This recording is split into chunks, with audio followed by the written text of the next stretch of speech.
The Church of the Poor towards a culture of peace. The poor continues to struggle in the midst of their powerlessness. What then does it mean to be the Church of the Poor? In this video, we will discuss the first point principle for a culture of peace. Culture of peace is a set of values, attitudes, modes of behavior, and ways of life that reject violence and prevent conflicts by tackling their root of causes to solve problems through dialogue and negotiations among individuals, groups, and nations. As for the church, the starting point of a culture of peace is through personal integrity.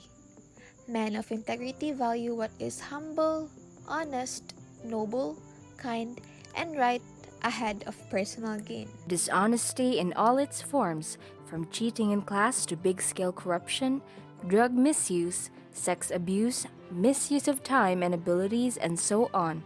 All of these lack personal integrity and should not be done for a church of the poor. Being a person with integrity means being dependable and following through on commitments. Being open and honest when communicating with others. Holding yourself accountable and owning up to your shortcomings. Integrity is essential if a church wants to be missional. Integrity means the church has to become what it already is, the body of Christ.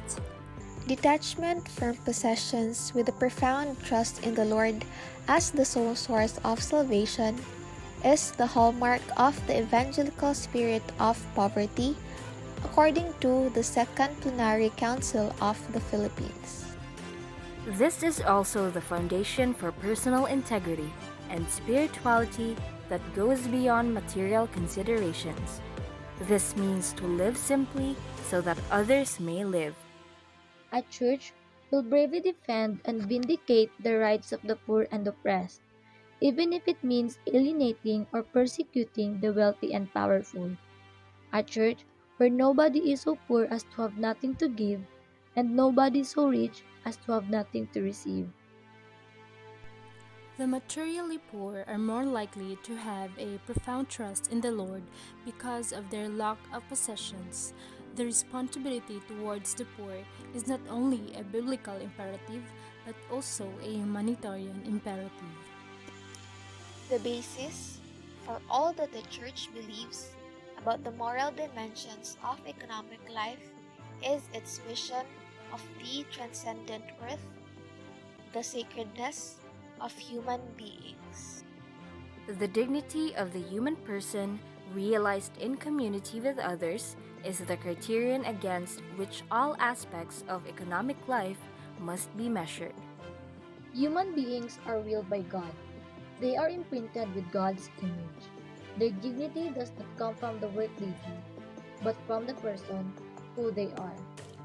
It is in the light that PCP2 envisions a church with a special love for the poor and a love preference for the poor, a church where the poor are not discriminated against because of their poverty. The Lord does not want anyone to be materially poor. Hence, He wants all His followers to be poor in spirit. Regardless of whether one chooses to be a church for the poor, with the poor, or of the poor, the same gospel values bind the people of God, journeying together towards the creation of a culture of peace. So the first principle basically tells us that it is not easy to make peace as it is built and created. To promote culture of peace means we should be people of integrity that constantly strives to reflect on ethical values and do the right thing regardless of the circumstances, as this can influence others to do the exact same thing. And by doing such simple gesture and small action, it is already a big step in favor of peace. To live with this principle is the practice of becoming a person with integrity. Integrity is about being honest in all things, and living with integrity is living in peace and help prevent chaos in this world. Showing integrity means understanding, accepting, and choosing to live in accordance with one's principles. When we live with integrity, we live in peace and demonstrate good character that can influence others. From this principle, we should remember and practice being people of integrity, as creating a culture requires more than just saying the right things or doing a list of values.